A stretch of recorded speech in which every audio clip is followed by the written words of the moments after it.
कृष्णाय वासुदेवाय देवकी नंदनाय च नंदगोपकुमाराय गोविंदाय नमो नमः।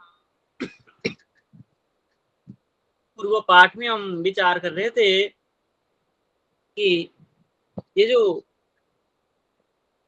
विशेष्य और विशेषण से विशेष्य और विशेषण का नित्य संबंध होता है, उसी प्रसंग में आगे जाकर के कहा कि ईश्वर जो है स्वरूप वाले है और अचिंत्य है, ऐसा सिद्ध हुआ। अब कह रहे हैं सगुण सगुणादि वाक्यानां गुणानुवादी त्वेन गुण विधाने तात्पर्याभाव निर्गुणं चैतन्यमेव पारमार्थिकं न तो सगुणं ब्रह्म इति दुरक्तिस्तु उपरिष्टात् निराकरिष्यते। क्या कह रहे हैं? सगुणादि वाक्यानां गुणानुवादित्वेन, ये जो ईश्वर का गुण स्वरूप आदि वाक्यों के विषय में श्रुति स्मृति सर्वत्र लिखा गया है, कहा गया है, वह गुणानुवादित्वेन गुण विधाने, ये जो सगुणादि वाक्य है गुण की अनुवाद होने से गुण की विधान में तात्पर्य भाव होने से क्या है, गुण विधान कहा गया है। किंतु निर्गुणम चैतन्यमेव पारमार्थिकम, जो इस परमेश्वर है पारमार्थिक सत्ता जो है वो निर्गुण चैतन्य ही है, न तो सगुण ब्रह्म इति, सगुण ब्रह्म का नहीं है, ऐसा पूर्व पक्ष करके कह रहे हैं। दुरक्ति ही तो उपरिष्टात् निराकरिष्यते, ये दुरक्ति वाक्य है उसका क्या करेंगे, निराकरिष्यते, निराकरण करिष्यते, निराकरण करेंगे। तो क्या कह रहे टीकाकार, देखिए टीका कह रहे हैं केवलाद्वैतिनः शंकाम अवहेलयन आह। केवलाद्वैत जो शंका उठाया, क्या शंका उठाया, कह रहे जो सगुणादि वाक्य है ये गुणानुवाद है, पारमार्थिक सत्ता तो केवल किसका है, बोले निर्गुण चैतन्य का ही पारमार्थिक सत्ता है, सगुण ब्रह्म का पारमार्थिक सत्ता नहीं है। न तो सगुण ब्रह्म, तो सगुण ब्रह्म का पारमार्थिक सत्ता नहीं है, निर्गुण ब्रह्म का ही पारमार्थिक सत्ता है। यदि श्रुति स्मृति आदि में कहीं ईश्वर के गुणों को गान किया गया है तो गुणानुवाद है, गुण का अनुवाद मात्र है, न तो वास्तविक पारमार्थिक नहीं है। ये जो कहा ये कैसा है, बोले केवलाद्वैत जो वादी है, केवलाद्वैत वादियों का ये एक क्या है, तर्क है, जो कि शंका है, उसको निराकरण करते हुए कहे सगुण इति, बोले गुण विग्रह धर्मश्च, ईश्वर कैसा है, गुण विग्रह धर्म है जिसका, इसलिए सगुण ही है, गुण सहित ही है। बोले तद विशिष्ट ब्रह्मवादी नाम इत्यर्थ, बोले तद विशिष्ट गुण विग्रह विशिष्ट ब्रह्मवादी नाम इत्यर्थ। गुण विशिष्ट, गुण जो कैसा है, निर्गुणवादी नाम क्या है, तद विशिष्ट ब्रह्मवादी, एक तो सगुण विशिष्ट ब्रह्मवादी, एक निर्गुण विशिष्ट ब्रह्मवादी। तो अद्वैतवादी जो है वो निर्गुण विशिष्ट ब्रह्मवादी है, और जो वैष्णववादी है, तो वैष्णव लोग है क्या कहते हैं, बोले सगुण ब्रह्म ही है, वही परमार्थिक है, निर्गुण ब्रह्म का कोई परमार्थिक सत्ता नहीं है, पारमार्थिक तो केवल सगुण ब्रह्म का ही होता है। इसलिए कह रहे हैं लौकिक कहाँ गया, हाँ उपरिष्ट चतुर्थ पाद है, आगे जाकर के चतुर्थ पाद में इसका खंडन हम बढ़िया से करेंगे। यहाँ केवल सगुण ब्रह्म का थोड़ा सा कह के जोड़ दिए। अब कह रहे हैं तथा च विग्रहादेः स्वरूपानतिरेकी अपि नतिरेके अपि विशेषात एव भेद व्यवहार, बोले तथा च उसी प्रकार जो भगवत विग्रहादि है उन विग्रहादि में स्वरूपान अतिरेकी अपि, स्वरूप अतिरेक स्वरूप से अभिन्न होने पर भी बोले विशेषात एवं भेद व्यवहार और विशेष बलात् भेद व्यवहार देखा जाता है। बोले जो स्वरूप है वो सामान्य स्वरूप से भिन्न है और जो उनका स्वरूप है वो कैसा है, दिव्यमेव कर्म च, उनका दिव्य जो है जन्म कर्म दिव्य होने के कारण उनका विशेष भी दिव्य है, इसलिए विशेष है। तो विशेष बलात् भेद भेद व्यवहार, ईश्वर और जीव में भेद व्यवहार होता है। तब कह रहे हैं प्रवृत्ति निमित्त भेदात अर्थ भेदस्तु, बोले प्रवृत्ति और निमित्त भेदात, प्रवृत्ति निमित्त भेद होने से अर्थ भेद देखा जाता है, अर्थ मतलब विषय भेद का होता है। तो लौकिक अस्माभि स्वीकृत, जो लौकिक है लौकिक व्यवहार करने वाले हैं हम लोग स्वीकार करते हैं, पारमार्थिक तो न पारमार्थिक में ऐसा स्वीकार नहीं करते हैं। न तो अलौकिक है श्रुति मात्र गोचरे, श्रुति मात्र श्रुति ज्ञान में ये अलौकिक ज्ञान जो होता है वहां पर ये विशेष स्वरूप जो है निमित्त और प्रवृत्ति निमित्त भेद जो है ये स्वीकार नहीं किया जाता है। बोले परस्मिन तत्व जो परस्मिन तत्व पर तत्व है पर पारमार्थिक तत्व है स्वीकृतुम शक्यते, वो श्रुति गोचर में अलौकिक में पर तत्व में स्वीकृतुम शक्यते, वहां उसकी स्वीकार किया जाता है अभेद। लेकिन यहाँ लौकिक में तो भेद भी भेद व्यवहार होने के कारण भेद स्वीकार किया जाता है, तो भेद भी स्वीकार होता है। और लौकिक में भेद अलौकिक में अभेद, तो भेद अभेद दोनों की स्वीकार होने से तो भेदाभेद हो गया। और भेदाभेद में ऐसा है बोले संबंध नित्य होने से अचिंत्य है, विशेष विषय विशेषण जो है अचिंत्य विशेष होना चाहिए। अब देखिए इनकी टीका में कह रहे हैं प्रकरणम उपसंहरति, ये जो प्रकरण था अचिंत्य विषय विशेष वाक्य उसको उपसंहार करते हुए कह रहे हैं लौकिक इति, बोले ब्राह्मण श्यामः पाचकः दिक्थ इति व्याकरणादि शास्त्रोक्त इत्यर्थ। बोले ब्राह्मणः श्यामः पाचकः दिक्थ इति व्याकरणादि शास्त्रोक्त, ये व्याकरणादि शास्त्र में ये अलग अलग करके भेद बताया जाता है। किंतु न तो अलौकिक इति, लौकिक व्याकरण आदि शास्त्र के द्वारा सिद्धि होती है, किंतु अलौकिक में न तो अलौकिक इति, अलौकिक में इस प्रकार जो व्याकरण आदि व्युत्पत्ति कृपाम्बुनः ये वेदांत व्युत्पत्ति सुधो सुध तथेर न स्यात् उपकृति भावः। लौकिक व्याकरण आदि लौकिक सिद्धांत के अनुसार व्याकरण के अनुसार देखा जाता है, किंतु अलौकिक में व्याकरणादि व्युत्पत्ति व्याकरणादि शास्त्र के द्वारा व्युत्पत्ति के द्वारा कृपाम्बुना कृपा सागर से क्या व्याकरणादि शास्त्र जो कृपाम्बु कृपा जल है, कृपा के रस है, कृपा रस से बोले वेदांत व्युत्पत्ति सुध उदधेर न, वेदांत व्युत्पत्ति इस प्रकार जो सुधीय ज्ञान को न स्यात् नहीं स्वीकार नहीं करता है, तो उपकृति रीति भाव ये उपकृति है ऐसा समझना चाहिए। प्रवृत्ति निमित्त भेदात अर्थ भेद, और वो प्रवृत्ति निमित्त भेद होने से अर्थ विषय भेद हो सकता है, किंतु प्रवृत्ति निमित्त प्रवृत्ति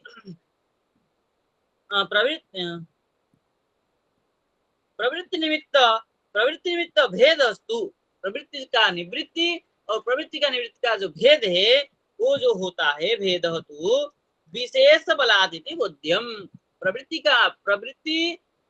निमित्त और प्रवृत्ति निमित्त का जो भेद है ये विशेष बल से ही जानना चाहिए। तो ये विशेष को आपको स्वीकार करने से, अचिंत्य पदार्थ विशेष है उसको स्वीकार कर लेने पर भेदाभेद में कोई आपत्ति नहीं है। यदि आपको अभेद मानना है तो भेद श्रुति व्याको को, यदि भेद मानेंगे तो अभेद श्रुति व्याको को, तो भेद और अभेद तो दो ये आप नहीं मान सकते हैं। तो क्या मानना पड़ेगा? बोले भेदाभेद मानना पड़ेगा। बोले भेदाभेद जब मान लेंगे तो उसमें पर्यायता आपत्ति और दो दोष बताया था, एक पर्यायता आपत्ति और एक अनवस्था दोष। इसलिए आपके गले पतित हुआ विशेष, और विशेष को आप पूर्व पक्ष करके बहुत कुछ पूर्व पक्षियों ने, अद्वैतवादियों ने बहुत इधर उधर करने की कोशिश किया, लेकिन कहीं से भी वो नहीं हटा पाए। तो उनके गले पतित हुआ विशेष पदार्थ अचिंत्य, इसलिए उनको भी अचिंत्य को स्वीकार करना चाहिए। अब आगे कह रहे हैं, तदेवं तथा भूतस्य भगवत ज्ञानादेव अस्य जीवस्य तयोः आत्यन्तिकयोः सिद्धिर् न तु अन्यस्मादिति सिद्ध्यति। एरे तदेवं, उसी प्रकार, तथा भूतस्य विशेष अचिंत्य पदार्थ विशेष भूतस्य भगवतः ज्ञान क्या है? विज्ञान आदि स्वरूप गुणादि विज्ञान स्वरूपादे भगवान भगवतः ज्ञानात् एव अस्य जीवस्य, भगवत ज्ञान से ही इस जीव का तयोः आत्यंतिकयोः सिद्धि, वो तयोः दोनों को बात को कहा। और भगवान के ज्ञान से ही जीव का ये जो भेदाभेद, ये जो अचिंत्य भेदाभेद पद पदार्थ के ज्ञान, बोले आत्यंतिकयोः सिद्धि, आत्यंतिक सिद्धि होता है, न तो स्वरूप न तो अन्यस्मादिति सिद्ध्यति, और अन्य किसी से ये विशेष जो अचिंत्य पदार्थ है सिद्धि नहीं कर सकते हैं। इसलिए कह रहे हैं, क्या कह रहे हैं? तमेव विदित्वा अतिमृत्युमेति अन्य पंथा विद्यते अयनाय। ये ततस्थ उपनिषद में कहा है, तमेव विदित्वा अतिमृत्युमेति, तमेव आपको ही जान करके, बोले अतिमृत्युम एति, ये जो अतिमृत्यु है उसको पार करेंगे। नान्य न अन्य पंथा अयनाय विद्यते, इनसे भिन्न और कोई पंथा मार्ग नहीं है। इति श्रवणाशतरोपनिषद में ऐसा सुना गया है, देखा गया है।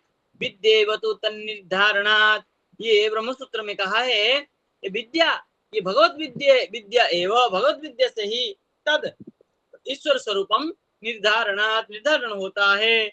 इति न्यायाच्च, इस न्याय से प्लवाहेते अदृढ़ा यज्ञ रूपा, मुंडकोपनिषद में कहा है, बोले एते ही अदृढ़ यज्ञ रूपा प्लवा, ये जो अदृढ़ यज्ञ रूप स्वरूप है उससे प्लवा, प्लव तरण, क्या है? तरण, संसार सागर से तरने के लिए क्या करना पड़ेगा? बोले एते यज्ञ रूपा अदृढ़ यज्ञ रूपा, ये अदृढ़ जो है यज्ञ स्वरूप है उससे पार करके क्या करना पड़ेगा? ईश्वर स्वरूप की चिंतन करना पड़ेगा। बोले नास्ति कृतः कृते, नास्ति अकृतः कृतेन, ये भी मुंडकोपनिषद में कहा है। अकृतेन क्या है? अकृतेन कृतः नास्ति, जो किया नहीं जा सकता है उसको कोई नहीं कर सकता है। कौन कर सकता है इसको? बोले ईश्वर समर्थ, कर्तुम अकर्तुम अन्यथा कर्तुम समर्थ, ईश्वर जो कि ईश्वर है, कर जो हो सकता है, जो नहीं हो सकता है उसको करने में, अन्यथा करने में, जो नहीं हो सकता है उसको करने में, और जो हो सकता है उसको नहीं करने में। कर्तुम अकर्तुम, जो हो सकता है और जो नहीं हो सकता है उसी को करने में समर्थ कौन है? ईश्वर है। ऐसे ईश्वर जो है सब कार्य में समर्थ है, उसी के चिंतन से ही क्या होगा? उसी का ही भेदाभेद और विशेष रूप अचिंत्य भेदाभेद स्वरूप के चिंतन से ही क्या होगा? संसार सागरात प्लवाहा। इसलिए कह रहे हैं, न कर्मणा न प्रजया धनेन त्यागे नैके मृत्युत्वम आनशो, ये महानारायण उपनिषद में कहा है। क्या कहा है?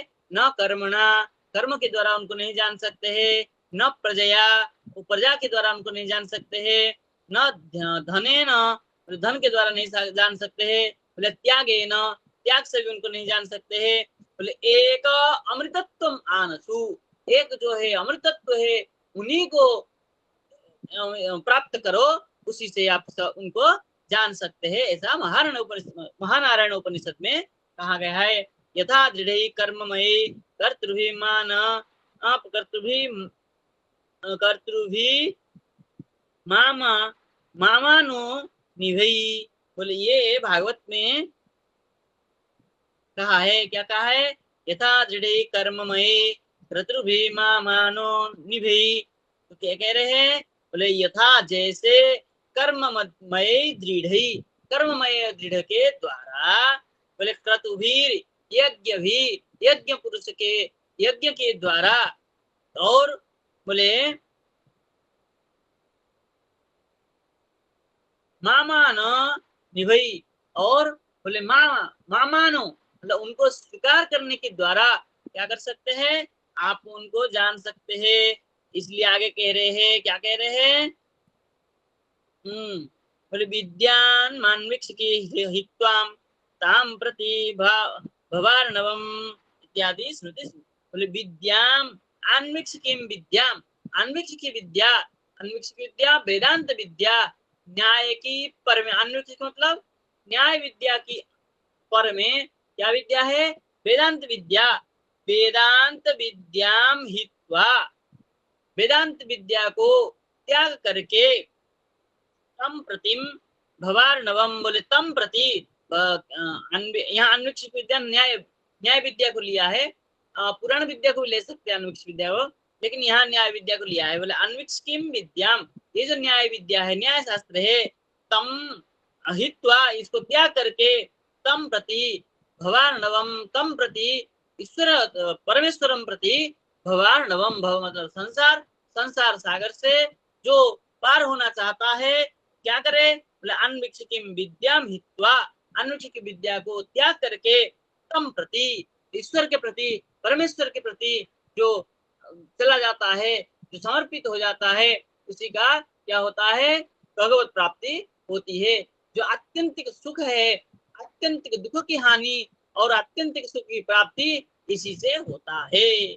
तम भवार्णवम, भवार्णवम भवसागर से पार होने के लिए अन्विक्ष की विद्याम हित्वा, अन्विक्ष की विद्या न्याय शास्त्र, न्याय आदि जो युक्ति संगत बातों शास्त्र है, ये युक्ति विद्या को छोड़ करके, त्याग करके, तम प्रति, ईश्वर के परमेश्वर के प्रति जो यह गच्छति स आत्यंतिक सुखम प्राप्नोति इति इत्यादि श्रुति स्मृतिभ्य, श्रुति और स्मृति के कहा गया है। देखिए इसके टीका में लिख रहे हैं, बोले मुखम प्रकरणम, मुख्यम प्रकरणम उपसंहरति, ये मुख्य प्रकरण जो है उसको उपसंहार करते हैं। तो क्या कहे? तदेव मिति तयः सुखवाप्ति दुख परिहारयो, तयः सुख और दुख जो है, तो दुख की, अत्यंतिक दुख की हानि और सुख की प्राप्ति, सुख प्राप्ति दुख परिहारयो, उसमें अन्यस्मात् कर्मतः, और उससे भिन्न जो कर्म है, तमिति पुरुष सुक्ते तम परे संविदित्वा ज्ञात्योपास्य च अतिमृत्यु मृत्यु मोक्षम तद्वेदनान्य तद्वेद वेद वेदनात् अन्य अन्यः पंथा उपाय अयनाय मोक्ष प्राप्ते न विद्यते। तो रे पुरुष सूक्त में कहा है, तम परे संविदित्वा, आप परमेश्वर को जान लेने की बात, विदित्वा ज्ञात्वा, जान लेने के बाद, उपास्य च, जो उपासना करने के उपासना से, च अतिमृत्युम मोक्षम, अतिमृत्यु जो क्या है? मोक्ष है, उस मोक्ष को तद वेद, तद वेद, मोक्ष को जो जान लेता है, बोले अनत वेदनाथ, जब उसको जान लेते हैं, तो बोले अन्य पंथा, अन्य उपाय अयनाय मोक्ष प्राप्त है न विद्यते, आपको जानने के बिना और कोई मोक्ष का उपाय हो ही नहीं सकता है। तो आपको जानना ही मोक्ष का उपाय है, अत्यंत सुख की प्राप्ति है, सुख प्राप्ति है। तो क्या कह रहे हैं, बोले यल्लोप छांदस, यहाँ यत जो लोप है वो छांदस है, वो अलग प्रकरण है, वो छोटी।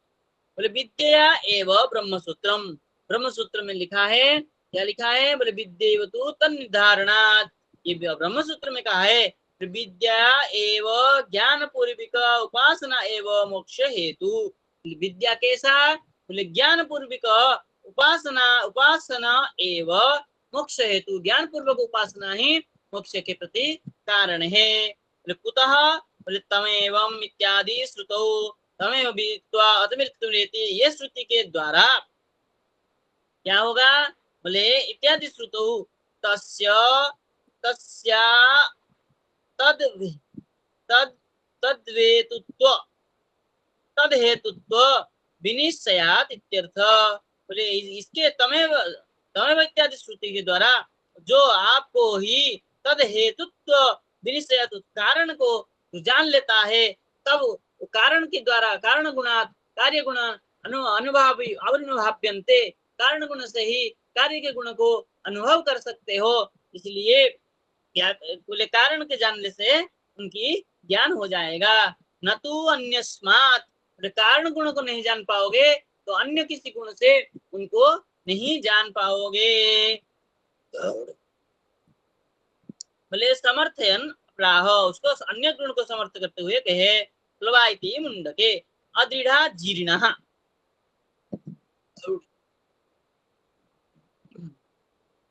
क्या कह रहे थे, प्लवाहेते अदृढ़ यज्ञ रूपा, ये यहाँ प्लव मतलब क्या है, मुंडक में कहा है अदृढ़ जीर्णा, जो जीर्ण है, दृढ़ नहीं है, ऐसा यज्ञ रूपा क्या है, ही एते प्लवा। क्या कह रहे हैं यहाँ पर, बोले अनास्ति अकृत इति, अकृत भगवल्लोको कृतेन कर्मणा नास्ति न सिद्ध्यति। अकृत भगवल्लोक के नहीं जानने से, भगवल्लोक कृतेन कर्मणा नास्ति, कर्म नहीं हो सकता है, न सिद्ध्यति। साध्य साधनयोः तयोः वैरूप्यात् इत्यर्थ। साध्य और साधन का यदि विरूप होगा, जो यदि एक रूपता नहीं होगी, तब तक क्या होगा, ईश्वर सिद्धि नहीं हो सकती। किंतु विद्या व सिद्ध्यति, विद्या ज्ञानेनैव सिद्ध्यति, यदि ज्ञान नहीं है तो आप सिद्धि, ईश्वर सिद्धि नहीं कर सकते हैं। साध्य साधन के बिना ईश्वर सिद्धि नहीं कर सकते हैं, इसलिए साध्य साधन और विद्या ये दोनों की आवश्यकता है। इसलिए कह रहे हैं तद विज्ञानार्थम, उनको जानने के लिए स गुरु में विगच्छे, क्या करे, गुरु के शरण में जाए, गुरु मार्गदर्शन कराएंगे, गुरु के दिखाए हुए मार्ग से तमें तम ज्ञातुम तम वेत्तुम शक्यते, उनको जान सकते हो। बोले न कर्मणा इति तैत्तिरीय के, न कर्मणा न ज्ञाने न प्रजया धने न त्यागे न, बोले न कर्म से, न प्रजा से, न धन से उनको जान सकते हो, तो किससे जानोगे, बोले एक विरक्ता त्यागेन विराग पूर्वकेण विज्ञानेन इत्यर्थ। बोले विरक्त त्यागेन, विरक्त होकर के त्याग के द्वारा क्या करेंगे,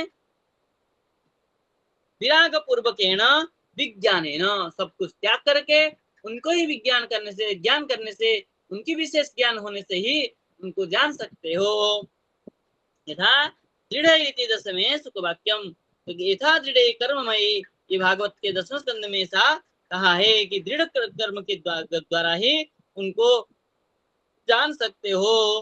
बोले अन्वीक्ष किम आत्मविद्याम ताम, बोले अन्वीक्ष की विद्या हित्वा, बोले आत्मविद्या को त्याग करके क्या करना चाहिए, बोले भवार्णवम पारम तम प्रति, भवार्णव को, भव संसार सागर को पार करके तम प्रति अभिगच्छेत।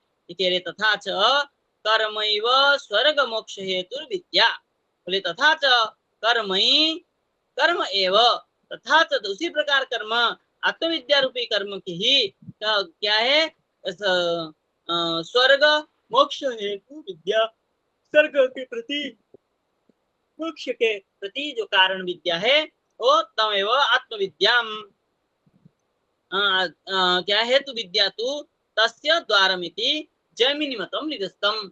ये जो अन्वेक्षी विद्या उनको कह रहे हैं कि जैमिनी लोग क्या आत्मविद्या के द्वारा सब कुछ हो सकता है, ऐसी बात नहीं है। क्या कह रहे हैं, बोले यज्ञ न क्रतुवीर, मानो नहीं भाई यज्ञ के द्वारा ही उनको जान सकते हो, ऐसी बात नहीं है। तो इसलिए कह रहे हैं अन्वेक्ष की आत्मविद्याम ताम कर्म स्वर्ग मोक्ष हेतु विद्या तु तस्य द्वारम। तो कर्म और स्वर्ग और मोक्ष की जो कारण है उसका द्वार है, ऐसा जैमिनी का जो मत था वो अपने आप निरस्त हो गया। तो इस क्या है उनका द्वार, बोले विद्या,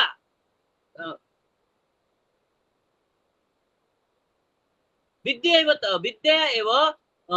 एवं तंतु तन निर्धारण, बोले विद्या के द्वारा ईश्वर ज्ञान के द्वारा ही उनका निर्धारण कर सकते हो। तो कह रहे स्यादे तत्, बोले ऐसा कह रहे हो ठीक है, कोई बात नहीं। बोले योगास्त्रय मया प्रोक्ता निर्णाम श्रेयो विदित्सया ज्ञानम कर्म च भक्तिश्च नोपायोन्यस्ति तर्हिचित्। गीता में लिखा है योगास्त्रय योगा मया प्रोक्ता, तीनों योग जो है मेरे द्वारा कही गई है। निर्णाम श्रेयो विदित्सया, और निर्णाम मनुष्यों का जो श्रेय है कल्याण है वो क्या है, विधि विदित्सया, बोले वही विधि विधि की इच्छा है, वही जानने की इच्छा होनी चाहिए। बोले क्या है वो, ज्ञानम कर्म भक्तिश्च, ज्ञान कर्म और भक्ति के द्वारा न उपाय, न उपाय अन्योस्ति करिचित। ज्ञान कर्म के द्वारा, ज्ञान कर्म और भक्ति के द्वारा ही उनको जान सकते हैं, नहीं तो अन्य कोई उपाय और करिचित न उपाय, करिचित और कोई उपाय उनको जानने के लिए नहीं है। इति भगवताम त्रिकम निश्रेयसम हेतु रीतितम। ये जो योगास्त्रय तीन योग बताया, भक्ति योग, ज्ञान योग और कर्म योग, ये तीन योग के द्वारा ही उनको जान सकते हो, भगवान ने गीता में कहा है। ज्ञान योग कर्म योग भक्ति योग के द्वारा ही उनको जान सकते हैं, अन्य कोई उपाय नहीं है। तो कह रहे हैं विद्या एव भगवता त्रिकम निश्रेयस, भगवान जे ये तीन योग की ही निश्रेयस कल्याण के लिए हेतु है, ऐसा कहा है। विद्या एव तद हेतु, बोले इसी प्रकार विद्या ही उनको जानने के लिए कारण है। कथमित चेत, बोले ऐसा कैसे कह सकते हो, कैसे हो सकता है, बोले उच्यते, उत्तर दे रहे हैं कर्मण साक्षात तद हेतुत्व नास्ति, बोले कर्म जो है साक्षात उनके प्रति हेतु नहीं है। पूर्वोक्त श्रुतिया दिव्य, किंतु चित्त शुद्धि द्वारा तद उभयांगन, चित्त शुद्धि के द्वारा उभयांग से कर्म और भक्ति के द्वारा तो, ज्ञान और भक्ति के द्वारा तो उनको जान सकते हो। भले कर्म के द्वारा आप नहीं जान सकते हो, साक्षात कर्म कारण नहीं हो सकता है, किंतु कर्म क्या है, बोले अंतःकरण शुद्ध्यर्थम कर्म कर्म कर्मण आवश्यकता, अंतःकरण शुद्धि के लिए तो कर्म की आवश्यकता है। इसलिए कर्म भी तदहेतु के प्रति साक्षात कारण न होने पर भी परंपराया कारणम एवं।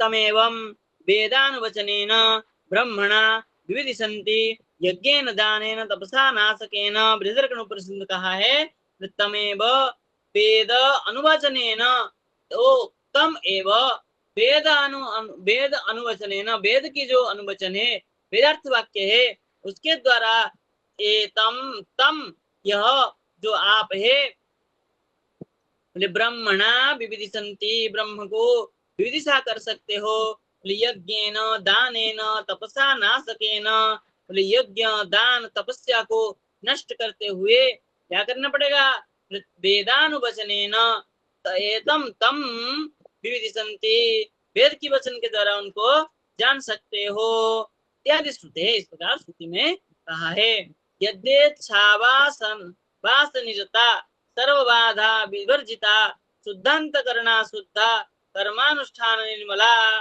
कह रहे यद इच्छा वासना निरता, इच्छा और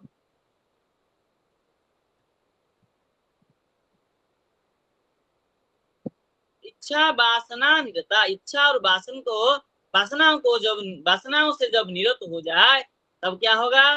सर्व बाधा विवर्जिता, तब उसके ईश्वर के प्रति मिलने से जितना भी बाधा विघ्न आदि होंगे सब क्या हो जाएंगे? नष्ट हो जाएंगे। और उसके बाद में अंतःकरण शुद्धा, अंतःकरण तब शुद्ध हो जाएगा। और शुद्धा कर्मानुष्ठान निर्मला, और कर्म अनुष्ठान के द्वारा शुद्धा निर्मला भवन्ति। शुद्धे च तासाम मनसी शुद्धन्ते संस्थितो हरौ, तासाम मनसी शुद्धे च, उसका मन जब शुद्ध हो जाएगा तब अंत शुद्धे, अंतःकरण शुद्धि होने के बाद में तो क्या हो जाएगा? हरौ संस्थिते, हरि में, वो भगवान में उसका चित्त क्या है? चित्त जो है संस्थित हो जाएगा, स्थित हो जाएगा। शुद्ध ज्ञानम प्रपश्यन्ति वैष्णवाख्यम येन, वैष्णवाख्यम येन तत्पदम। शुद्ध ज्ञानम प्रपश्यन्ति, जब शुद्ध ज्ञान को वो देखेगा, प्रकृष्ट भाव से देखेगा, तो वैष्णवाख्यम येन तत्पदम, तत्पदम वैष्णवाख्यम, जो विष्णु विष्णु पद को प्राप्त करेगा इत्यादि स्मृति, इसे स्मृति में कहा है। किंतु ज्ञान भक्तयोरेव साक्षात हेतुत्वम, कर्म जो है परंपरा हेतु, किंतु ज्ञान और भक्ति जो है ईश्वर प्राप्ति में साक्षात हेतु है। देखिए टीका में लिख रहे हैं स्यादेत स्यादिति विज्ञानस्यैव तद उभय हेतुत्वम, तो तत्वया युक्तम। बोले ज्ञानस्यैव तद उभय हेतुत्वम, ज्ञान ही उभय के प्रति जो कारण है। तत्व यत तत्वम यत तत्वया युक्तम, बोले यो तुमको तुम बता रहा हूँ। बोले तदेतत् स्यादिति मदुक्तम नोपपद्यते इति शेष। बोले तदे, जो आपने कहा वो स्यात् हो, किंतु मदुक्तम मेरे द्वारा कही गई नोपपद्यते, ऐसा नहीं है। तो क्या है? बोले त्वया किमुच्यते इति चेत् तत्राह वक्तव्यमाह। आपने, आप क्या कहना चाह रहे हो, आपका वक्तव्य क्या है, उसको कह रहे हैं। बोले योगा इति एकादशे, एकादश अध्याय में गीता में कहा है। तो क्या है? बोले विद्या, विद्या एव इति, बोले विद्या ज्ञानेन और कर्मणा, ऐसे कर कहा था। बोले विद्या इति, विद्या एव तद हेतु, बोले विद्या ही तो उसका हेतु कारण है। ऐसा कैसे? बोले ज्ञानम एव इत्यर्थ, विद्या मतलब ज्ञान ही समझना चाहिए। उच्यते इति तद उभयांगता, वो जो उसका उभय अंग कौन कौन? भक्ति अंग और ज्ञान अंग, ये जो दोनों ये अंग है, ज्ञान भक्ति पोषक इत्यर्थ, ये दोनों अंग ज्ञान और भक्ति को पोषक करता है। तब तम इति बृहदारण्यक में कह रहा है तम जीवान, तम जीवान जीवांसी न ईश्वरम, तम जीवांसी, जीव का अंश, अंशी जो है ईश्वरम।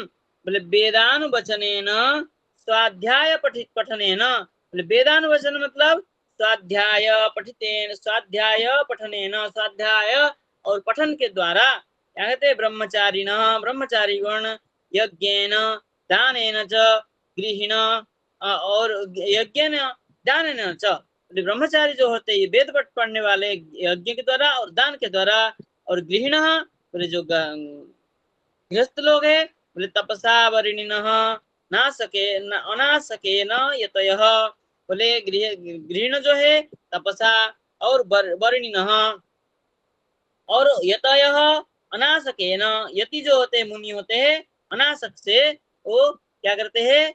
संसार सागर से पार हो जाते हैं। यथा इति श्री वैष्णवे, श्री विष्णु पुराण में कहा है ब्रह्मणा सृष्टा प्रजा इति बोध्यम। यहाँ जो कहा है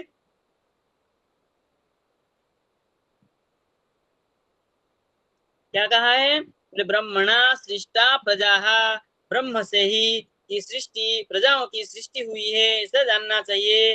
तासाम प्रजानाम येन शुद्धेन ज्ञानेन, उन प्रजाओं का जो शुद्ध ज्ञान के द्वारा वैष्णवाख्यम पदम वस्तुम लभ्यम भवति, जो वैष्णव विष्णुवाक्य, जो वैष्णव क्या है, विष्णु लोक को प्राप्त करता है, विष्णु लोक रूपी वस्तु को लभ्यम प्राप्त भवति, प्राप्त भवति, प्राप्तम भवति। पदम व्यवसित मात्र व्यवस्थित त्राण स्थान लक्ष्म्यांघ्रि वस्तुषु, ये अमर नानार्थ वर्ग अमर कोश में कहा है।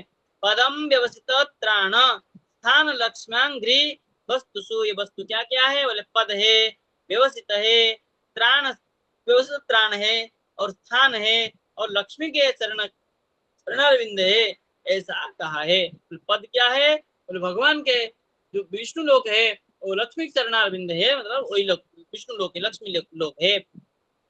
इसलिए साक्षात साक्षात तद हेतुत्वम अब हेतुत्वम अव्यवधानेन मोक्ष कारणम इत्यर्थ। ज्ञान और भक्ति जो है साक्षात एवं क्या है, साक्षात तो हेतु है, साक्षात हेतुत्वम, बोले अव्यवधानेन, व्यवधान रहितम मोक्ष कारणम, मोक्ष कारण जो है साक्षात लोभ्य है, कहाँ है कि ज्ञान और भक्ति में है। कर्मणा, जो कर्म है वो परंपराया कारण है, ज्ञान भक्ति भगवत प्राप्ति के प्रति साक्षात कारण है, कर्म जो है परंपराया कारण है।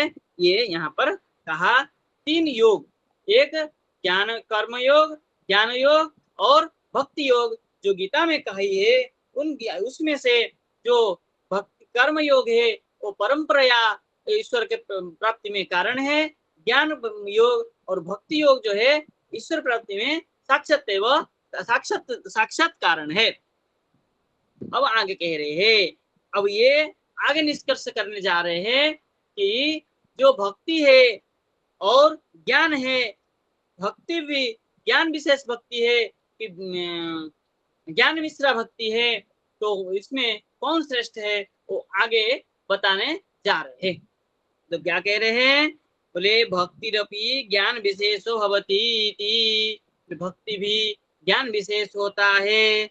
ज्ञानत्व सामान्यात् मेव इति विद्या एवं व्यपदेशः, इसलिए ज्ञानत्व सामान्य होने से विद्या शब्द से कही गई है। जाति पुरस्कृत्य बहुषु ऐक्यम व्यपदिश्यते, जाति को पुरस्कार करके सकल जाति को क्या कह दिया जाता है, ऐसे विद्या करके भक्ति भक्ति को भी, ज्ञान विशेष भक्ति को भी विद्या करके कह दिया जाता है। किंतु यद आह भरत, बोले भरत जी ने कहा, क्या कहा, बोले रसादिनाम अनंतत्वात् भेद एको हि गण्यते। तो भरत जी ने कहा, बोले रसादिना रसादिनाम अनंतत्वात्, रस जो है रसादि जो है अनंत है, अनंत रस है, इसलिए ए भेद एक ही गण्यते, एक ही भेद ऐसा देखा जाता है।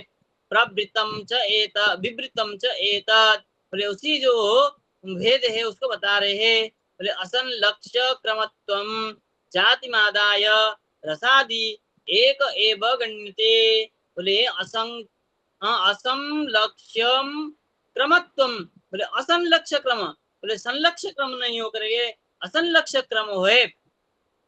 जाति में आदाय, इस प्रकार इस जाति को लेकर के रसादीर एक एवं गण्यते, रस जो है एक ही ऐसा स्वीकार किया है। अन्यथा तद्गणनम असत्यम, अन्यथा यदि जाति जैसे अनेक है ऐसे ही रस का भी अनेक गणन हो जाता, इसलिए प्रत्येकम भेद बाहुल्यादिति, और प्रत्येक में भेद दिखाना पड़ता, ऐसे बहुत दोष बहुत कहने जाओ तो बहुत गलत हो जाता है, कुछ ना कुछ गलती रह जाएगा। इसलिए सबको लेकर के रसम एकमेव रसम आनंद रसम ब्रह्म रसम परमेश्वर रसम एक रस को ही स्वीकार किया, बाकी सबको त्याग कर दिया। बोले ज्ञान विशेषे भक्ति शब्द प्रयोग, कह रहे भक्ति शब्द का जो प्रयोग किया है, ज्ञान विशेष भक्ति शब्द का प्रयोग किया है। कौरव अविशेषे पांडव शब्दवत बोध्य, कौरव में विशेष जो है पांडव भी है, पांडव भी कुरुवंश ही है, किंतु कुरुवंश में से जो विशेष है पांडव है, पांडव और कौरव करके भिन्न भिन्न कर दिया गया है।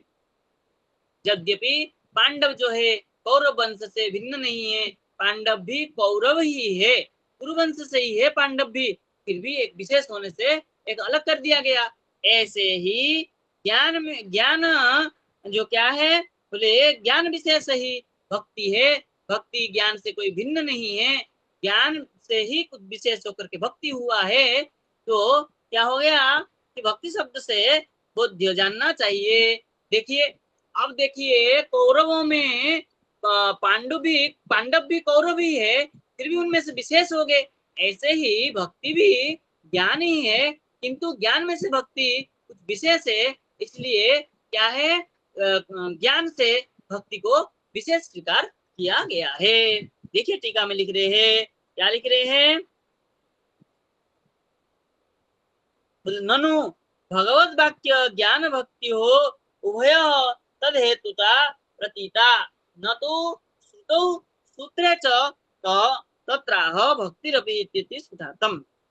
ननु करके शंका उठाया, बोले भगवत वाक्यात ज्ञान भक्ति, और भगवान की वाक्य से ज्ञान और भक्ति का उभय तद हेतुता प्रतीता, भगवत प्राप्ति में भगवान की कही गई बातों से ये पता चलता है कि जो ज्ञान और भक्ति है उसमें ही वह ही ज्ञान योग और भक्ति योग ही ईश्वर प्राप्ति के प्रति कारण है। कर्म जो है साक्षात कारण नहीं है, परंपरा कारण हो सकता है, हो सकता है, क्यों है, ऐसे ही तद हेतुता प्रतीता न तो श्रुतौ, ऐसा नहीं सुनाने गया से बात नहीं है, सूत्रे च तत्र, सूत्रों में भी बताया गया है। भक्तिरपि बोले बहुषु इत्युभय रूप लक्षणम, बहुषु इति उभय रूप लक्षणम, उभय जो ज्ञान और भक्ति रूप लक्षण को कहा विवृतम इति, बोले साहित्य कमुद्याम इति बोध्यम, साहित्य कमुदि में ये विवृत जो है, विवृतम एतद असल लक्ष्य क्रमत्वम जातिमादाय, ये साहित्य के पुस्तक में, साहित्य कौमुदी की पुस्तक में ऐसा कहा गया, ऐसा जानना चाहिए। तदगणनम रसादि संख्याकरणम, रसादि के संख्याकरण नहीं किया जाता है, एक रस को ही स्वीकार किया है जो कि परमेश्वर रस है, आनंद रस को ही स्वीकार किया है, अन्य भक्ति रस को ही स्वीकार किया है, अन्य रसों को यहाँ गिनती में ही नहीं लिया। तो आगे कह रहे हैं ज्ञानस्य वैविध्यम, ज्ञान जो है कैसे दो प्रकार का है, वो आगे जा करके अग्रिम पाठ में हम इसको विचार करेंगे। आज हम इतना रखते हैं, जो कि भक्ति और ज्ञान, कर्मयोग, ज्ञान योग और भक्ति योग में से कर्म योग जो है परंपरा या ईश्वर प्राप्ति के प्रति कारण है, और ज्ञान योग और भक्ति योग भी क्या ज्ञान योग और भक्ति योग साक्षात कारण है, साक्षात कारण होने पर भी ज्ञान योग की अपेक्षा भक्ति योग विशेष है। ये सिद्ध हुआ कि भक्ति योग ईश्वर प्राप्ति भविष्यति, ये सिद्धि हुई। अब ये जो भक्ति योग है इसको बाद में बताएंगे। अब कह रहे हैं जो ये जो आपने ज्ञान बताया, ये ज्ञान दो प्रकार का है, ज्ञान कैसा है इसके विषय में अग्रिम पाठ में हम विचार करेंगे। दो प्रकार ज्ञान क्या है, ज्ञान स्वरूप, दो प्रकार ज्ञान का स्वरूप कैसा है, इन ज्ञानों से भगवत प्राप्ति नहीं हो सकती है, भक्ति प्राप्ति हो सकती है, ये आगे पाठ में हम बताएंगे।